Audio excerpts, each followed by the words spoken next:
A janitor hummed one lullaby, and a grieving father realized she somehow knew a song only his late wife ever sang. How is that even possible? People always imagine that the loudest moments in life are the ones that change everything.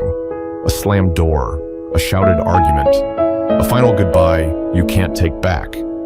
But sometimes it's the quiet scenes, the ones no one expects, that hit the hardest. And that's exactly what happened the afternoon everything shifted for Trevor Redding and his 8-year-old daughter, Hazel. Hazel wasn't the kind of kid you'd forget, not because she was loud, but because she used to light up any room she stepped into. Used to. Before things fell apart. Before the accident on that rainy stretch of I-75 outside Knoxville. Before she started gripping that tiny silver pendant like it was the last piece of her mother she had left. Trevor did what he could, or at least what he thought he could. He bought the newest gadgets, signed her up for weekend workshops, scheduled therapy, filled the house with tutors, babysitters, specialists, anyone who might understand what he didn't. But Hazel didn't want specialists. She didn't want new toys. She didn't want trips or treats or carefully planned activities. She wanted her mom. And Trevor, he didn't know how to give her that. So Hazel changed. Not overnight, but in small ways that crept into daily life. She went from raising her hand in class to sitting alone at recess. From telling long stories after school to staying silent in the car. From laughing at everything to crying at almost nothing. Her teachers at Lincoln Ridge Elementary in Columbus, Ohio, tried their best, but every day there seemed to be a new issue. A meltdown, a withdrawal, a phone call home. Trevor heard the same sentence again and again. She's hurting, Mr. Redding, and she's not letting anyone in. And honestly, he wasn't surprised. He was barely letting anyone in either. He tried to stay strong, tried to pretend he was fine, tried to bury himself in work so deeply that he couldn't feel anything. Running the real estate firm kept him busy, sure, but busy didn't mean better. If anything, it made things worse. Because while he signed contracts and negotiated deals, Hazel spent her days trying to survive a grief far bigger than her little shoulders could carry. Teachers watched her drift, counselors watched her break, but none of them ever guessed who would be the one to reach her, and definitely not in the way it happened. Because that turning point, it didn't happen in a classroom or a therapy session, or even on some carefully planned father-daughter day. It happened in the most ordinary place in the school, the cafeteria, at the most ordinary time, long after everyone had gone home. And the person who changed everything wasn't a specialist. She was the school janitor. Nora Briggs, a woman most people passed without a second thought, was about to walk into the quiet cafeteria with nothing but a mop bucket, a worn-out broom, and a patience that had carried her through more storms than she ever talked about. She had no idea Hazel was in there. Trevor had no idea anyone was reaching his daughter at all. And the rest of the world? They had no idea how close Hazel was to disappearing inside herself completely. But that afternoon, something unexpected was waiting in that cafeteria. Something small, something gentle, something powerful enough to crack open a grief that had been locked tight for 2 long years. But before anyone understood what was happening, a single moment, quiet enough to miss, began to pull Hazel back from the edge. If you asked anyone at Lincoln Ridge Elementary, they'd tell you the place looked normal enough. Wide hallways, bright murals done by the art club, and a cafeteria that always smelled faintly like chicken nuggets and industrial soap. But behind that everyday routine, people had started whispering about Hazel. Not cruel whispers, more like the kind adults share when they're out of answers. She used to smile all the time. She barely speaks now. She had another breakdown during math. Something's wrong, but she won't say what. Hazel wasn't trying to be difficult. She was trying to survive something she didn't have the words for, and kids notice everything, even when adults think they don't. A few of her classmates started avoiding her because they didn't understand why she cried at random moments. Others stared at the pendant she clutched, curious but too nervous to ask, and the ones who tried to help often ended up feeling helpless themselves. During recess, she'd sit by the fence alone, dragging a stick through the dirt, drawing circles over and over like she was trying to erase something only she could see. Teachers glanced over, worried, but they had 20 other kids to supervise. They hoped she would snap out of it someday. They hoped time would fix things, but time wasn't enough. Inside the school, the staff held meeting after meeting. They went through paperwork, suggested therapy sessions, rearranged schedules, and tried every soft-voiced approach they could think of. Still, Hazel kept slipping. Sometimes she'd shut down completely. Other times, she'd burst into tears if someone accidentally brushed her arm in line. She had become a storm trapped inside a small body, and no one could figure out how to calm it. Except one person. Someone no one expected to matter, Nora Briggs. Most people barely noticed Nora. She moved around the school the way a background song moves through a store, always there but rarely acknowledged. She swept, wiped, emptied trash, and listened quietly while others rushed past her. But Nora had a way of seeing things. Not in a dramatic or mysterious way, more like someone who had lived long enough to recognize pain even when it stayed silent. She noticed the little things, like how Hazel's eyes darted to the floor whenever someone spoke too loudly, or how her hands tightened around the pendant anytime a door opened, or how she always sat next to the same table at lunch, the one closest to the wall, the one that made her feel protected. What no one at school knew was that Nora understood grief more than most people there. She had her own story, her own years of learning how to breathe around an absence that didn't go away, but she never said a word to anyone about it. That afternoon, the one that would change everything, Nora wasn't looking for Hazel. She wasn't trying to solve anything. She was just doing her routine, sweeping crumbs, pushing her cart, thinking about what to cook for dinner later. Nothing special. And somewhere across the building, Trevor was still pretending everything was fine, still making promises to himself he never had time to keep. The school had left him a message saying Hazel seemed more distressed than usual. He didn't know what he would find when he arrived. He only knew he was tired of trying, tired of failing, tired of watching Hazel shrink into someone she wasn't. Hazel, on the other hand, had slipped into the cafeteria so quietly that the lunch staff didn't even notice. She curled into the corner, pendant in hand, trying to remember what her mother's voice sounded like. She didn't know Nora was walking toward her. She didn't know anyone would sit beside her. She didn't know a simple tune could bring back everything she thought she had lost. But that afternoon, the cafeteria wasn't as empty as she believed, and someone was finally about to notice her pain in a way no one else had managed to do. Most people at Lincoln Ridge walked right past Nora Briggs without a second look. She wasn't loud. She didn't interrupt. She didn't chase attention or try to be part of conversations happening around her. She simply moved quietly through her day, wearing the same faded green work shirt, pushing the same gray cleaning cart, humming barely audible tunes under her breath. But what people missed, what Hazel desperately needed, was that Nora noticed everything. She noticed which teachers were exhausted by noon. She noticed which kids pretended to be tougher than they felt.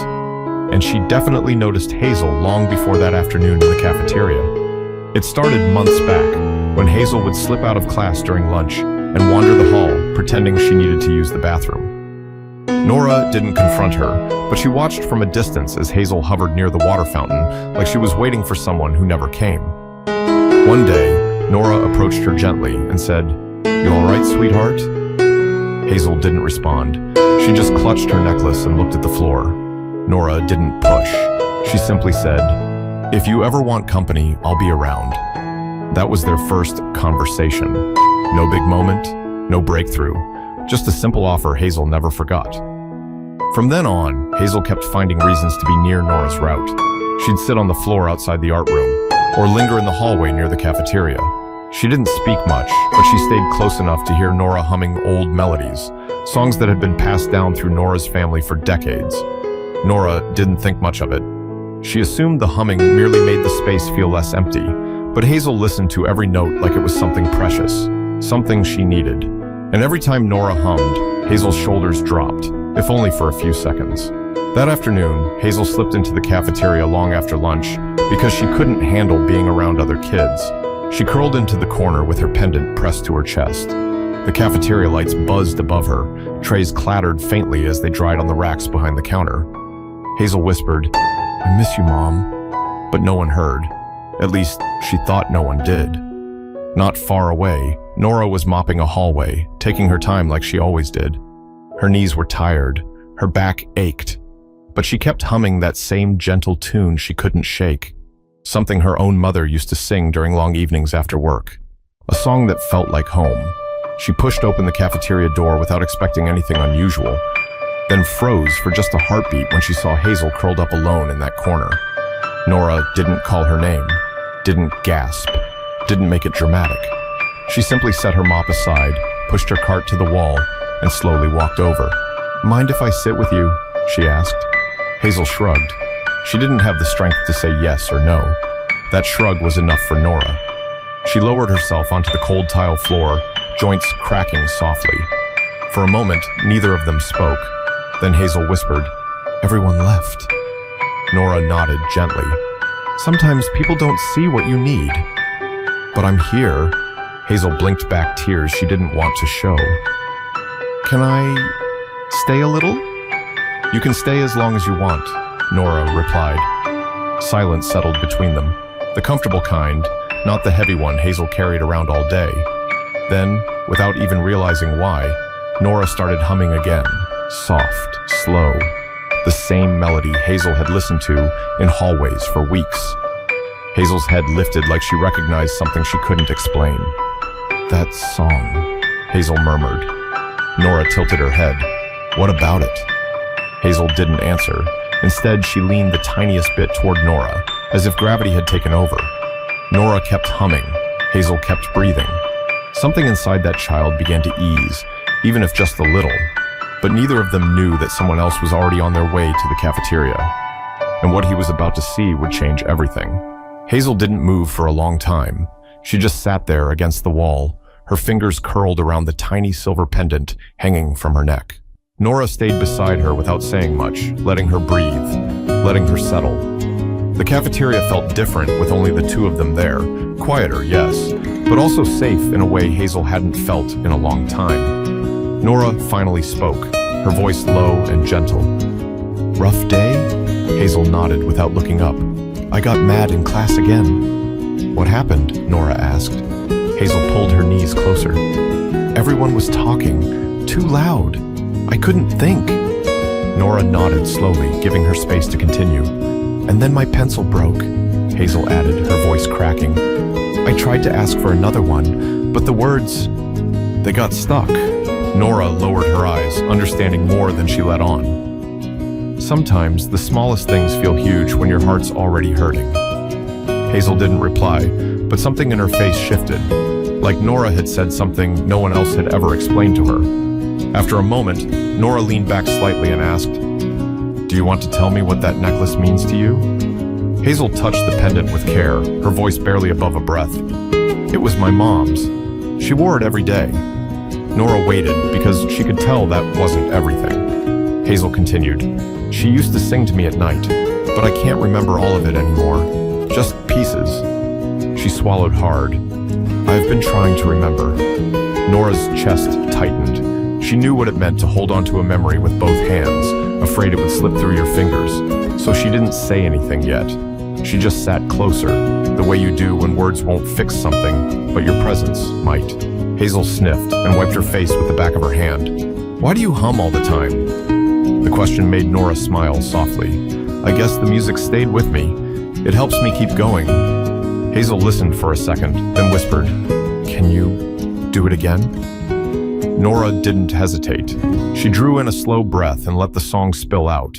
Simple notes, warm and steady, wrapping around the room one at a time. Hazel let her body lean against Nora's arm without thinking, like the melody was something her heart recognized. A few feet away, the cafeteria doors stood partially open. Hazel didn't notice. Nora didn't notice. But footsteps echoed faintly down the hallway.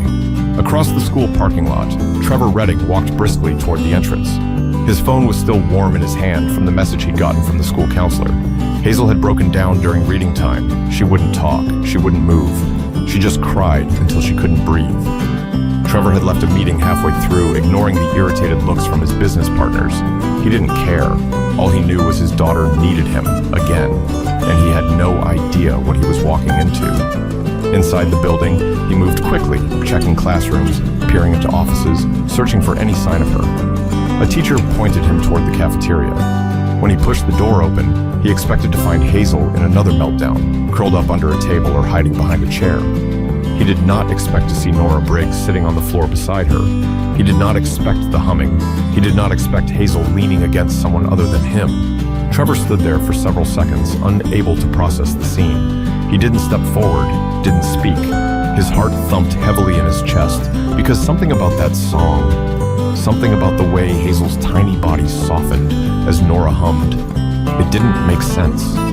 Hazel's mother had sung that same melody every night without fail before Trevor understood the weight of that moment. Before he could decide whether to interrupt, Hazel spoke in a quiet voice he hadn't heard in months. "That's the one," she whispered. "That's the song." But Trevor wasn't ready for what that meant, and the truth behind that melody was about to shake him more than anything he'd faced since the day he lost his wife. Trevor hadn't planned to stay hidden by the cafeteria door. He told himself he would walk in immediately, call Hazel's name, apologize for being late, do the whole routine he'd been repeating for 2 years. But the moment he heard that melody, everything inside him locked up. That lullaby wasn't generic. It wasn't something you'd hear on the radio or find in a music book. His wife had learned it from her grandmother, who learned it from hers. It was a private family thing, something meant for bedtime, something Hazel's mother sang only to Trevor and their daughter. No one outside their home ever heard it. Yet, here it was, floating gently across the cafeteria from the voice of a woman Trevor had never spoken to. Hazel leaned closer to Nora and whispered, "Keep going, please." Trevor swallowed hard. His fingers tightened around the doorframe. He didn't want to interrupt, but he also didn't understand how any of this could be real. Nora's voice never wavered. She hummed through the next verse effortlessly, like she had sung it 1,000 times. Meanwhile, Hazel's breathing steadied, her body relaxing against Nora's arm, as though she finally felt safe. Safe in a way Trevor had failed to give her. Hazel whispered, "My mom used to sing just like that." Nora's humming tapered off, softening into silence. "She had good taste," Nora replied with a small smile. Trevor stepped forward finally, unable to hold himself back anymore. Hazel's head shot up. "Dad?" Nora looked up too, startled. She straightened her posture immediately, like a child caught somewhere she wasn't supposed to be. "Mr. Redding, I didn't hear you come in." Trevor meant to say something kind, something calm, something rational. Instead, what came out was, "How do you know that song?" Nora blinked. "I'm sorry?" "That lullaby," Trevor said, his voice sharper than intended. "Where did you hear it?" Hazel pulled her knees in again, as if preparing for another storm. "Dad, she was helping me." "I know," Trevor said quickly, trying not to lose himself. "I know she was helping. He turned toward Nora again. "Please, tell me where you learned it." Nora studied him for a long moment. Something about his intensity made her lower her gaze. "My mother used to sing it, and hers before her." Trevor stared at her like she had spoken another language. "That's not possible," he said quietly. "My wife, that song came from her family. She never shared it outside our house. She only used it for Hazel. It belongs to her side." Nora didn't flinch, but she didn't break eye contact either. "Songs travel farther than we think, Mr. Redding."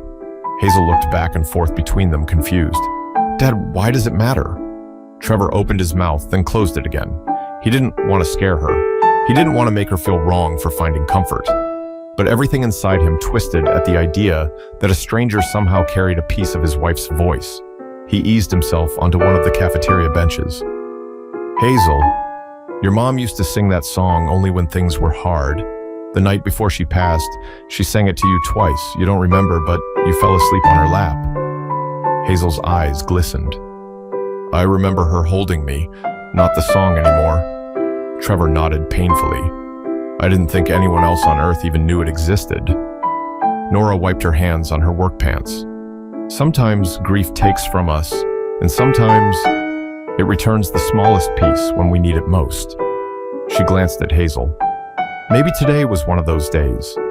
Hazel slid off the bench and walked toward her dad. She didn't hug him. She hadn't done that in months, but she stood close enough for him to feel her warmth. "Dad," she whispered. She sang it the exact same way Mom did. Trevor looked at his daughter, then at Nora. He wasn't angry. He wasn't suspicious. He was overwhelmed, because this moment felt bigger than coincidence, but too gentle to be anything scary. Nora stood. "If I crossed a line, I'm sorry. I only wanted to comfort her." Trevor shook his head. "You didn't cross anything. You did something I haven't been able to do." Nora didn't respond. She simply picked up her But before anyone said another word, Hazel surprised them both with something no one expected. Something that finally forced Trevor to face the truth he'd been avoiding since the day he lost his wife. Hazel stood between her father and Nora like she was trying to hold two worlds together with her tiny hands. Her breath shook a little, but she didn't back away this time. She looked at Nora first, then her father, then down at her shoes as if choosing the right words from the floor. "Dad," she whispered, "I didn't know how to tell you." Trevor leaned forward. "Tell me what?" Hazel pressed the pendant to her chest before answering. "Mom used to say, if I ever missed her too much, I should listen for the song. She said it would find me one day." Trevor's eyebrows pulled together. He had heard his wife say many poetic, comforting things, but never that. "Hazel, when did she tell you that?" Hazel took a shaky breath. "The night before the accident." Trevor felt something sharp strike behind his ribs. He remembered that night, his wife brushing Hazel's hair, tucking her into bed, kissing her forehead. But he hadn't realized there were words exchanged between mother and daughter that he never heard. Hazel continued, her voice breaking. "I kept listening. Every night, every lunch, every hallway. I kept hoping someone, somewhere, would sing it." Trevor opened his mouth, but nothing came out. Hazel turned to Nora, her eyes glassy but determined. "When you hummed it the first time, I didn't say anything because I thought maybe it was in my head, but I heard it again today." Nora swallowed, her voice quiet. "I didn't know it meant so much to you." Hazel took a small step closer to her. Can you sing the first part? Not the humming, the real part." Trevor stiffened. "Hazel, it's okay, Dad. I just want to know if I remember it right." Nora hesitated. It wasn't a hesitation rooted in fear, but in respect, like she understood the weight of what she was about to do. She sat back down on the cafeteria floor, motioning Hazel to sit too. Hazel slid beside her instantly, her shoulder brushing Nora's arm. Trevor watched, feeling torn between confusion and gratitude. Nora drew in a breath and sang quietly. Not loud, not showy, just a gentle line of lyrics that floated through the room like warm air. "When the day feels heavy and your heart feels small, I'll sing your name softly, till you don't feel alone at all." Hazel's lips parted, her eyes widened. She whispered the rest instinctively. "Because love doesn't leave, even when it seems gone. Close your eyes, little one, and just follow the song." Trevor felt the world tilt under him. He grabbed the edge of the cafeteria table to steady himself. Not even he remembered all the words. Only Hazel's mother knew the full version. He hadn't heard it sung aloud since she passed. Trevor's voice broke. How do you know the words too?" Nora didn't rush to answer. She ran a hand over her forehead and exhaled slowly. "Mr. Redding, I'm not sure there's a simple explanation." Trevor stared at her. "There has to be one." She shook her head softly. "There might not." Hazel touched Nora's arm again, not for comfort, but for connection. "Did your mom sing it to you too?" Nora nodded. "Every night." This time Hazel whispered, "So, are we connected somehow?" Trevor had no idea what to say. The logical part of his mind tried to reject the idea completely, but the part of him still grieving, still longing, couldn't deny how real it felt. Nora looked Hazel in the eyes. Sometimes, music moves the same way grief does. It passes through families, through people. It doesn't always follow rules. Trevor ran a hand over his face. But this song, it wasn't in any book. It wasn't recorded. It wasn't shared. Nora nodded. "Some things are meant to be carried, not taught." Hazel turned to her father, tears sliding down her cheeks. "Dad, I felt like Mom heard me today. Through her." Trevor's throat tightened so painfully he could barely breathe. He looked at Nora, really looked at her, and for the first time, he didn't see a janitor. He didn't see an employee. He saw someone who had unknowingly walked into his daughter's life at the exact moment Hazel needed someone who understood the way silence hurts. Trevor lowered himself to the floor beside them, his voice barely above a whisper. "Hazel," he said, "we're going to figure this out. Together." Hazel wiped her face. "You promise?" He nodded. "I promise." But before they could say anything else, Nora's expression changed. Subtle, but enough. She looked at Trevor with an honesty that made him brace himself, because clearly, she had something else to say. And Trevor had no idea that her next words would reveal a link between their families that he never saw coming. Nora didn't speak right away. She pressed her hands together, staring at the floor as if she was still deciding whether she had any right to say what was sitting heavy on her chest. Hazel waited with wide eyes, and Trevor leaned in slightly, bracing himself without realizing it. Finally, Nora let out a shaky breath. "Mr. Redding, I didn't plan on ever saying this. I didn't think it mattered anymore. But now, after hearing your daughter finish the lyrics, maybe it does." Trevor's heartbeat picked up. "What are you talking about?" Nora didn't look at him. She looked at Hazel. "Before I worked here, back when I lived in Dalton, Georgia, I used to help my mother take care of older folks in our neighborhood. People who couldn't drive anymore or didn't have anyone to visit them." Hazel blinked. "Like, sick people?" "Sometimes," Nora said, "but mostly lonely people." Trevor felt a prickle of unease work up his neck. "Go on." Nora finally raised her eyes and met his. "There was an elderly woman we visited every Thursday. Her name was Morena. She didn't have kids. She didn't have siblings, but she had these old photo albums that she kept in a little wooden box under her bed." Hazel leaned forward. "Did she have a picture of my mom?" Trevor gently placed a hand on her shoulder. "Hazel, sweetheart, let her tell it." Nora continued. "One day, Marina asked me if I wanted to hear a song she learned from her grandmother. She said it was special. Said her grandmother only sang it to her when she was scared, and then..." Nora swallowed hard. "She sang the exact same lullaby we just sang together." Trevor stared at her. "Are you saying Hazel's mother knew this woman?" "I don't know," Nora admitted. "But Marina told me something else. She said her grandmother learned the song from a woman she lived with when she was young. A woman who left home and disappeared from her family for years. Marina didn't know her name. She only remembered her voice." Trevor rubbed a hand through his hair. "There are thousands of families in the South. Songs get passed down." "I agree," Nora said gently. "But it wasn't just the tune. It was the lyrics. The same verses Hazel's mother sang. That doesn't just happen by accident." Hazel clutched her pendant tightly. "So, does that mean our families knew each other a long time ago?" "I can't say for sure," Nora said, "but sometimes people cross paths without realizing it. Sometimes the things they leave behind, songs, stories, memories, travel even when they don't." Trevor looked overwhelmed. He rested his elbows on his knees and leaned forward, trying to make sense of everything. "I never met anyone from her grandmother's side. She didn't talk much about her past, just bits and pieces." Nora nodded softly. "Marina didn't talk much either, but she said the woman she learned the song from used to sing with her hand on her heart, the same way Hazel's mother did." Hazel began to cry silently, but this time, it wasn't the same kind of pain. It was softer, almost relieved. "Dad, maybe Mom didn't leave me. Maybe the song came back to find me like she said." Trevor pulled her into his arms. For the first time in months, Hazel didn't push him away. She sank into him, letting herself be held the way she used to be. Small, fragile, trusting. Nora watched them with a tight smile, her eyes shining.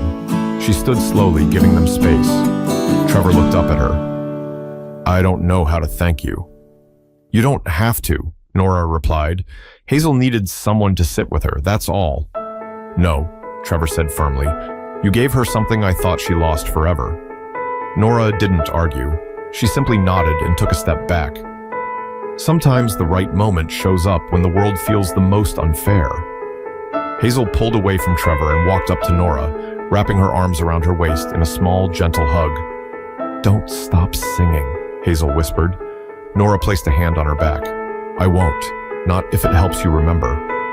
Trevor stood and exhaled deeply, the weight of the past 2 years slowly lifting off his chest. But as they walked out of that cafeteria, something unexpected happened. Something that would change not only Hazel's heart, but Trevor's path forward too. As the three of them stepped out of the cafeteria, the hallway felt different. Not brighter or louder, just easier somehow, as if the heavy air Hazel carried around had shifted into something lighter. Trevor didn't say much at first. He He was still trying to hold on to the moment without falling apart. Nora walked a few steps behind, keeping a respectful distance. She wasn't trying to insert herself where she didn't belong. But Hazel slowed her pace until Nora caught up, her small hand reaching out to lightly hold onto Nora's sleeve. Trevor glanced back, surprised. Hazel hadn't willingly reached for anyone in months. "You all right, kiddo?" he asked softly. Hazel nodded. "Can we talk? All of us?" Trevor hesitated, then nodded. They stopped near one of the lunch tables stacked against the wall. Hazel climbed up onto the bench, her feet dangling, her pendant resting on her chest. She looked at Nora first. "You don't have to go," she said shyly. Nora sat beside her. "I'm not going anywhere unless you want me to." Hazel gave a small smile, a tired one, but real. Trevor sat across from them, his fingers rubbing the stress lines on his forehead. "Hazel," Trevor began, "I'm sorry for everything, for not seeing how much you were hurting, for not knowing how to help." Hazel looked up, her eyes steady. "You didn't do it on purpose. I still should have been more present," Trevor replied. His voice didn't crack, but it threatened to. "You've been screaming without making a sound, and I kept thinking you'd bounce back on your own." Hazel's eyes softened. "I didn't know how to ask for help." Trevor nodded slowly. "I didn't know how to offer it." Nora listened quietly, her hands folded in her lap. She didn't want to interrupt something so delicate.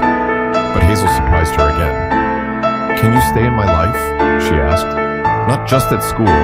Like, can we still talk after today?" Trevor looked at Nora, unsure how she would respond. Nora exhaled gently. "If your father is all right with it, and if it helps you, I'd be honored." Hazel let out a breath that sounded like relief. Trevor looked at Nora, not as a janitor, not as a stranger, but as someone who had given his daughter the one thing he couldn't: connection. "Thank you," he said quietly. "Not just for today, for seeing her." Nora didn't smile. She just touched Hazel's shoulder lightly. "Children hurt quietly. You just have to sit long enough to hear them." Hazel slid off the bench and took both their hands, one in each small palm. For the first time in a long time, Trevor saw a future where Hazel wasn't drowning, a future where they weren't alone, a future where healing wasn't something they chased, but something that finally found them. And as they walked out of the school together, Trevor realized something he should have known all along. Grief doesn't disappear, but it can soften when shared. And sometimes, help comes from the person everyone else walked past without noticing. Healing starts the moment you let someone in. And if you are listening to this, maybe it's time to open your own door too. If you enjoyed this story, share it with someone who needs a reminder that connection still matters. And remember, no matter how dark life feels, it only takes one honest moment to let the light back in.